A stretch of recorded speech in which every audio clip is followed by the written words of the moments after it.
Good morning, Kenya. Rise and shine to the morning momentum, your daily dose of a comprehensive rundown of the top stories making the headlines on the papers. Today being the 28th day of March, it's a Friday and it's called In the City. We urge you to stay warm. The morning momentum is a daily compendium of local and international news, human interest stories, current affairs, and expert opinion. The hashtag on X is the morning momentum, at Younib Media TV, at Alphonce Albakwekwe. And remember, you can also join the conversation via our SMS line 0719144144. Let's take a look at the top stories making the headlines on the papers. And today we'll take a look at The Nation. We start with the front page. It is Mtumba Nation making the headlines this morning. Now, surge in imports comes as other countries move to prohibit the inflow of used clothes. Kenya is now the biggest importer of second-hand clothes in Africa, overtaking even Nigeria that has a population 4.5 times bigger, giving the country a dubious distinction of being an easy dumping ground for used apparel while struggling to revive its collapsed textile industry. More of those insights are beefed up for you on page 4 and page 5 of the Daily Nation this morning. Now, also on the Daily Nation on page 2, Kahariri and Haji warning on quote-unquote Ruto must go campaign. Now, security chiefs have sounded a warning to those scheming a regime change via extra-constitutional means at a time when quote-unquote Ruto must go chants have gained traction in public spaces. Chief of Defense Forces Charles Kahariri and National Intelligence Service boss Dr. Nudin Haji yesterday insisted that any transfer of power must be within the framework of the Constitution. That story is beefed up for you on page 2. On page 3 this morning, Supu craze, Bon Soup attracts cult following.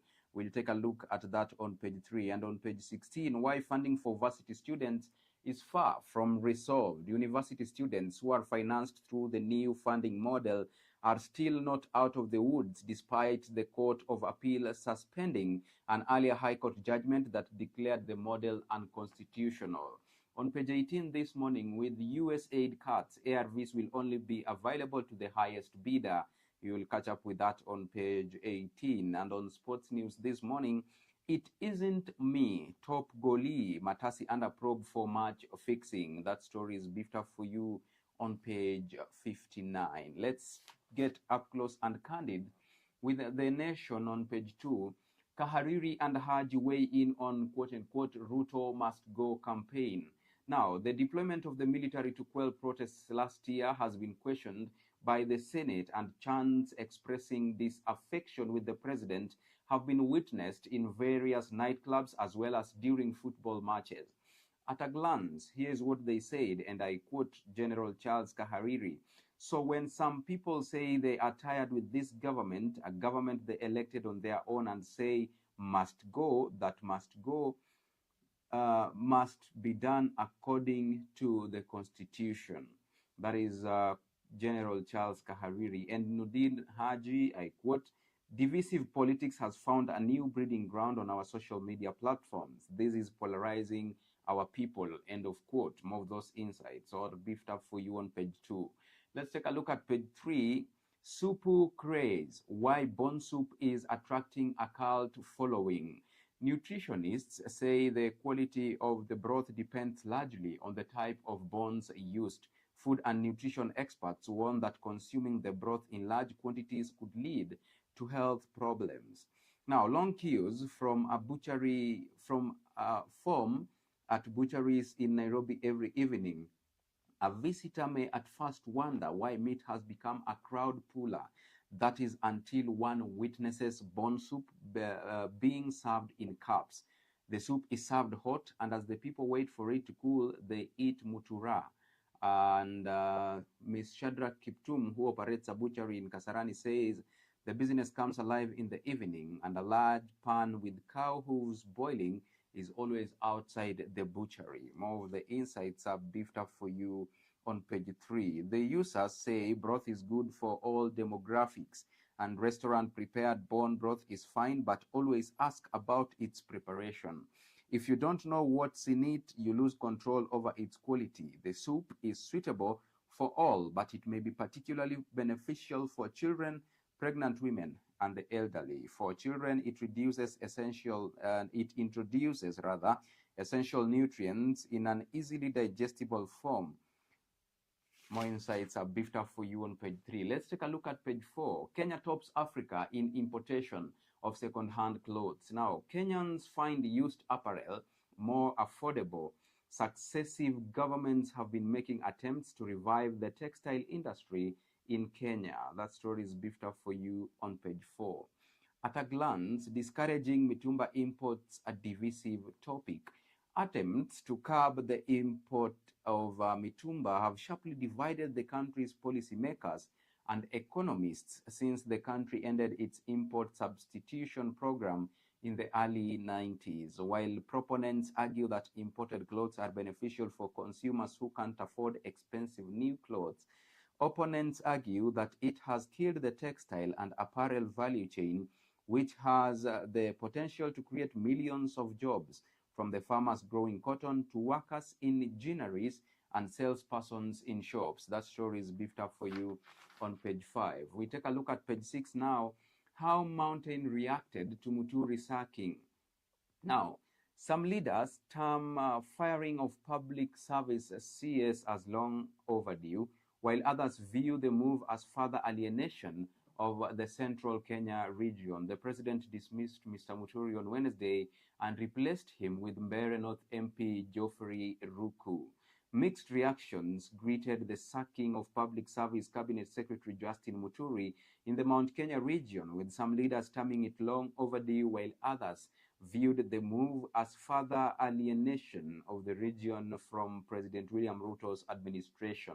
The president dismissed Mr. Muturi on Wednesday and replaced him with Mbeere North MP Geoffrey Ruku, who hails from the same constituency and is also a member of the Democratic Party. Some residents from the region supported the move, while others criticized the president's decision. More of those insights are augmented for you on page 6. Let's move on and take a look at page 10. Murgol's children renew battle for 2 billion shillings property. Now, the High Court had ordered the valuation and sale of the 6 properties. 5 siblings not happy with the order on equal distribution of the estate among 35 individuals. The children of former KANU-era politician William Cherop Murgor have renewed their fight in court over the distribution of 2 billion shillings property. The dispute, which started in 2012, appeared to have resolved by a High Court judgment of December 2024, but 5 of the children have gone to the appellate court. They are not comfortable with the order on equal distribution of the estate among all beneficiaries. The main argument is that some of the properties listed for distribution had been gifted by Murgor to some of the children. Murgor died aged 87 on September 28, 2006, and he was survived by 35 beneficiaries, including 5 widows. That story is beefed up for you on page 10. Let's stay a little bit there. A woman hacked to death by her ex-husband for moving on is also another story here. Now, a 32-year-old woman was hacked to death by her former husband in Eldama Ravine, Baringo County, after getting another partner. Police are looking for the suspected killer, who has gone into hiding. Mercy Chirchir's body was found in a pool of blood not far from her new man's house. Police found a blood-stained panga at the scene, and Chirchir's family says the mother of one separated from her husband 6 months ago and returned to her parents' home. That story is beefed up for you on page 10. Let's move on and take a look at page 14. Ombudsman now holds plan to question Kome and Judicial Service Commission. Now, summons by CAJ were over allegations of non-disclosure of complaints against the judges and judicial officers. He says Chief Justice had honored summons and had requested that the process be put on hold. The Commission on Administrative Justice, CAJ, shelved plans to question Chief Justice Martha Koome and other members of the Judicial Service Commission over the alleged non-disclosure of complaints against judges and judicial officers. Charles Dulo, the CAJ chairman, announced yesterday that the Ombudsman had decided to hold the inquiry pending the determination of an advisory opinion filed at the Supreme Court and to allow for mediation between the two constitutional bodies. Let's take a look at page 16, and that takes us to education sector. Now, the varsity students funding woes far from resolved. PS reveals that there are major funding gaps for both the continuing students and those joining. Court of Appeal suspended judgment declaring new funding model illegal. University students who are funded through the new funding model are still not out of the woods, despite the Court of Appeal suspending an earlier High Court judgment that declared the model unconstitutional. The affected students are in their first and second year of study and those set to join universities in August and September this year. You want to catch up with that on page 16. 25.8 billion shillings is the amount required to fund the over 246,000 students set to join universities this year through scholarships and loans. All right, let's move on and take a look at page 18. Only the moneyed to get ARVs as US cuts funding. With the impending withdrawal of PEPFAR funding, the sustainability of Kenya's HIV program is at risk. There are several boxes one must tick before being allowed to access the life-saving pills. Let's delve a little bit into that. Now, Rosemary Aoko has been buying antiretroviral medication for two of her relatives for 7 years. She found the free medication system too cumbersome, often plagued by stockouts, shortages of drugs, and rationing. Her go-to facility has been the Center for Tropical and Travel Medicine, CTTM, in Nairobi, known for importing ARVs from South Africa. She paid 9,000 per person for a 30-day supply. When Ms. Aoko visited pharmacy this month, however, she was told that the price had risen to 10,700 for the same drug, one of the most effective HIV treatment regimens available. The European Medicines Agency says Triumec is a combination ARV regimen containing dolutegravir and abacavir and also lamivudine. It is for adults, adolescents, and children weighing at least 6 kilos. Now, you'll catch up with that insight on why only the moneyed will be able to get ARVs amid the US cuts funding from the USAID. Let's move on and take a look at page 24. Innovate to create sustainable entities, small businesses told. Now, this is about the nation's SMEs Expo. It was evident that skills are essential for the growth and competitiveness of SMEs. Speakers at Nation Media Group's SMEs Expo urged entrepreneurs to avoid copying models that do not suit them. Also, Equity Group raises dividend by 6.2% on higher 46.5 billion shillings net profit. Equity Group has raised its dividend payout for the year ended December 2024 to 4.25% per share for 4 per share in 2023 after reporting 10.8% increase in net profit to 46.5 billion shillings. Let's shift gears and take a look at the expert opinion on the Daily Nation this morning. Solar power caps will stifle renewable energy growth. Now, net metering has the potential to transform Kenya's energy landscape, but only if supported by consistent and forward-thinking policies. Also on the expert opinion this morning, how labeling can promote healthy eating. Introducing mandatory front-of-pack labels in Kenya is a big and important step towards better health for Kenyans. You'll catch up with those expert opinions on page 27. Now, Also on page 28 on expert opinion still, Kenya is a rabbit hole of fancy stories. Kenya Kwanza easily has the most unstable cabinet since independence.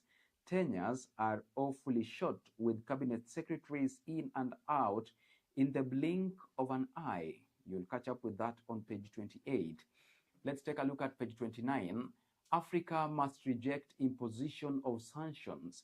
Lessons from the DRC. Now, history has shown us that sanctions, instead of resolving conflicts, worsen the already dire situation by causing more instability and possible collapse of the state. That story is beefed up for you on page 29. Let's move on and take a look at what's making the headline on the DN2, the Voice article. It is the 16-hour day. Now, unpaid care across Kenya, women shoulder the crushing double burden of earning incomes while performing vital unpaid care work. A reality the care policy finally aims to recognize, redistribute, and value as essential to the nation's economic future. And that story is beefed up for you on page 4 and page 5 of DN2 The Voice article. On the same article, on page 6, you will see Game Changer, meet the risk expert breaking barriers in male-dominated spaces. That is a human interest story right there.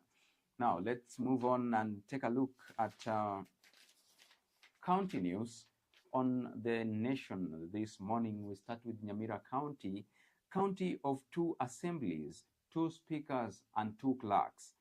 Governor Nyaribo contemplating writing to president to intervene. There is a simmering tension between the executive, area senator, and MCA.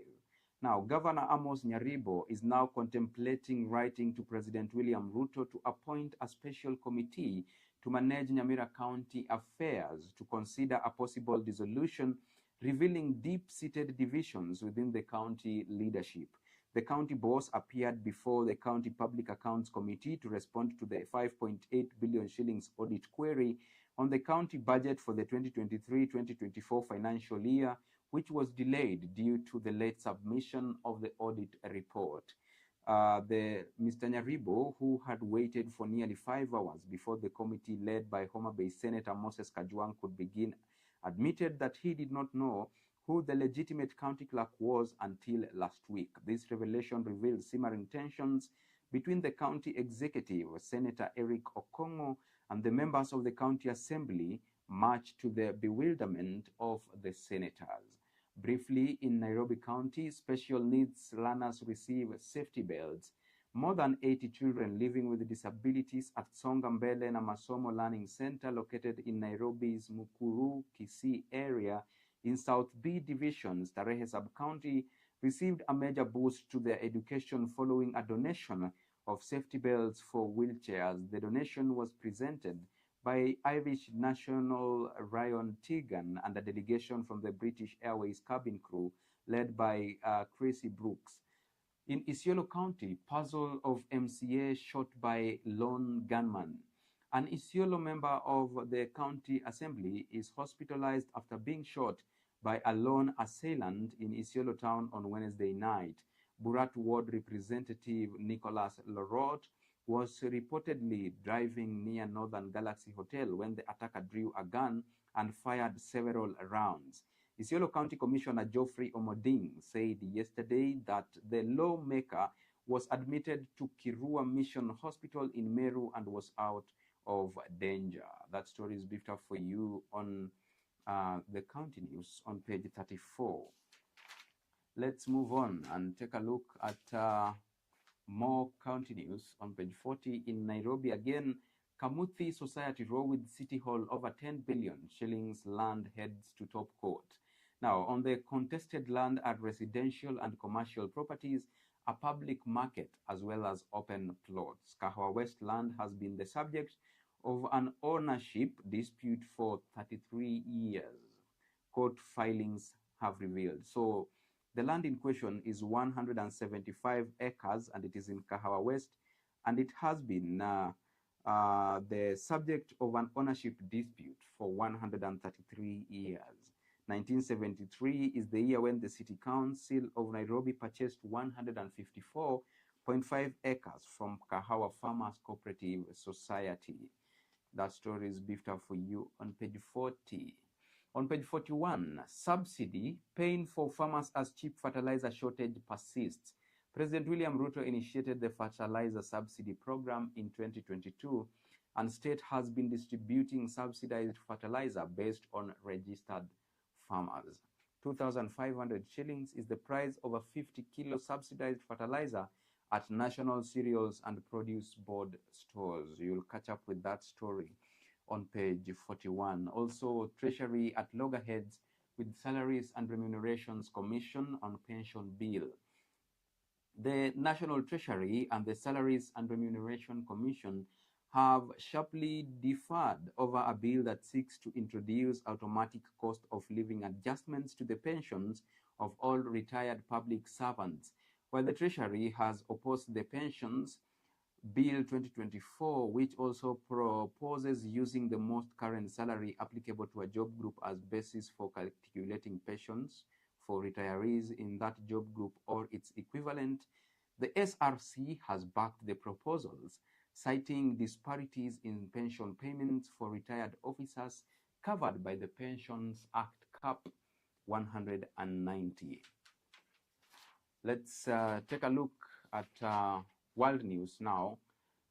We start with the tension in the U.S. as the U.S. urges South Sudan president to release the vice president. UN says violence in Nasir and a rise in hate speech could reignite bloody civil war. Fighting between rival forces reported near capital Juba on Wednesday. The United States on Thursday called on South Sudan President Salva Kiir to release his rival, the first vice president, Riek Machar, who his party says is under house arrest, as the United Nations said the world's youngest country is on the brink of another bloodletting. Machar's Sudan People's Liberation Movement in opposition party is said on Wednesday that the defense minister and chief of national security forcefully entered the first VP's residence. Machar is being held with his wife at his home, and he is accused of supporting the White Army militia, which clashed with the military in Nasir, Upper Nile State this month. Rith Muoch Tang, a senior SPLMI official, said in a statement. Briefly, in Arusha, data training for judges has been launched. The East African Community Secretariat and the East Africa Court of Justice have launched data governance training for judicial officers. The launch with the first training in Kigali from March 11th to 13th marks a step towards enhancing judicial expertise in data governance, privacy, and legal adjudication, and the EAC said. It added that the rise of the digital economy has made data governance critical. In Sydney, HIV funding cuts to lead to deaths. An Australian institute says in a study that cuts in funding for HIV programs could cause 10.75 million new infections and 2.93 million preventable deaths between 2025 and 2030. The study, conducted by Barnett Institute, models the impact of a projected 24% reduction in global HIV funding by 2026, following aid cuts of 8 to 70% by key donors, including the US, Britain, France, Germany, and Netherlands, who collectively fund more than 90% of the assistance. That story is beefed up for you on page 47. And now we take a quick look in the world of business. UFAA eyes agents to find owners of 76 billion shillings assets. The state agency has faced problems tracing owners. Authority seeks to develop new framework to families and claimed property. 37 billion shillings is the amount of money in cash that authority is holding. Also on business news, Kenya Re maintains 840 million shillings dividend. Now, the Kenya Reinsurance Corporation, Kenya Re, has maintained 839.94 million shillings dividend, despite net profit retreating by 10.8% to 4.44 billion shillings in the financial year due to foreign exchange losses. The 839.94 million translates to a dividend payout of 0.15 shillings per share and comes in the first financial year since Kenya re-declared a bonus issue that saw the number of its issued shares double. Briefly, in the financial sector, Prime Bank posts 4.35 billion shillings net earnings. Now, the Prime Bank net profit for the financial year ended December 2024 retreated to 4.35 billion shillings from 4.41 billion shillings on reduced income. In the motoring sector, insurer launches cover for used cars in Kenya. General Insurance Solutions provider ICEA Lion General has launched a special cover for the owners of second-hand motor vehicles who may encounter major component failure. As the demand for vehicles, especially used vehicles, grows, which most of the time come with no manufacturer's warranty, many car owners face the uncertainty of costly repairs in case of mechanical or electrical breakdown. Courts, Dusit complex owner back in court to halt sale. The owner of a property where Dusit 2 hotel stands has moved to court to block sale of the complex over a debt of 9 billion shillings arising from a botched agreement. Cape Holding Limited filed an urgent application at the High Court to stop the auction slated for April 11th, arguing that the forced sale was illegal. Synergy Industrial Credit Limited, through Phillips International Auctioneers, invited bids for the entire complex to recover the debt of 8.9 billion shillings. All right, let's move on and take a look at sports news now. And where do we start? We start with the golfing. Now, Kisii Open draws top stars as club hosts first ever KAGC series event. National team captain Lejirma leads the hunt for title and a 115,600 shillings cash prize. Now, a star field of 63 players will converge on 9-hole Kisii Sports Club course this weekend, and for the Shabana Cup in the Kisii Open, marking the club's debut in the 2025 Kenya Amateur Golf Championships Series. Despite being founded in 1906 and serving as the only members club in Kisii, Nyamira, and Homa Bay counties, this is the first time the club is hosting KAGC Series events. All right, let's take a look at cricket. Kenya under-19 lads begin hunt for World Cup slot. Now, after nearly 3 months of intense preparation, the moment of truth has arrived for Kenya as they take on Sierra Leone in their opening match of the 2026 International Cricket Council Under-19 Men's World Cup Africa Division 1 qualifiers in Lagos, Nigeria today. That story is beefed up for you on page 57. On page 58 on rugby, Captain Nyambua chasing fantastic 5th Kenyan title. Now, I never knew my rugby career would come this far, says the man nicknamed Gijo. Champions Cabras Sugar achieved a rare and admirable feat in 2016 when they won the Kenya Cup in only their second season in the Elite League. George Nyambua, a Bungoma High School alumnus who will be making his 10th consecutive Kenya Cup semi-final, was part of the history-writing squad. All right, on page 59, FKF launches probe on Matasi over match fixing. Investigations to involve FIFA, CAF, and relevant authorities, says Federation. Homeboy's goalie says he is not the one in viral videos in which match manipulation is discussed. Now, Football Kenya Federation has launched an official investigation on alleged match manipulation international goalkeeper Patrick Matasi. The Federation yesterday in a statement said the investigation will involve FIFA, CAF, and other relevant authorities. The Federation called on anybody with credible information to assist in the investigation. 2 videos have widely circulated online, seemingly showing the accomplished player planning to fix a football match. Matasi's football club owner said that the former goalkeeper had told him that he was not the person in the videos. That story is beefed up for you on page 59. Let's take a look at the cover page. Inside, plot to weaken PSC and hand Koskei powers. Now, bill proposes creation of committees to perform PSC functions, and report states that the proposed law goes against Constitution on Human Resource Management. A storm is brewing over a new bill that seeks to hand over the powers of hiring civil servants to the head of public service, with the Public Service Commission alleging a plot to cripple independent bodies. The internal report on the implications of the Public Service Human Resource Management and Development Bill 2024, which was approved by the Cabinet on March 11th, declared the proposed law unconstitutional and an attempt to take over its mandate through the back door.